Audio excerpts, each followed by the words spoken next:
He's giving you an example here and saying that you got to let it go. You got to let it go and come into my heart. And you got to let it go and make it all about me.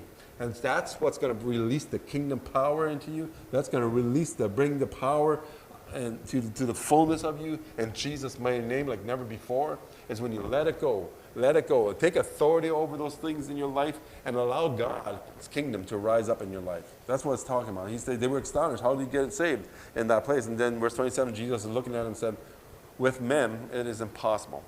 So it's just not about how do you get saved.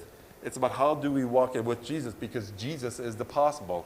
We are in the impossible if we try doing it ourselves. He said, with men it's impossible, but not with, it's impossible, sorry, with men it's impossible without God. But with God, all things are possible.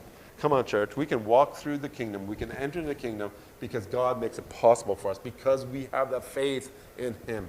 We will let go and say, God, I'm here for you. This is time to let it go, church. This is the time to say, God, I'm walking in your faith right now. I'm letting it go.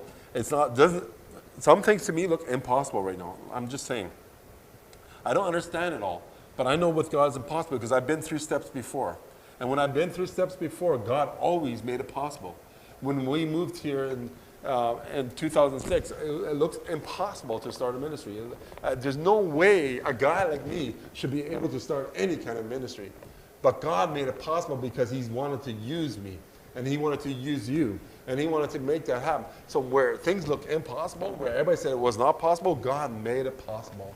Come on, church. We can walk into this needle eye, and we can let it all go and say, God, I'm coming into the kingdom.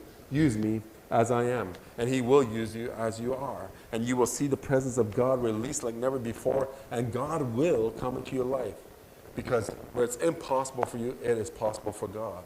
Impossible is without strength. For without God, you have no strength to do it.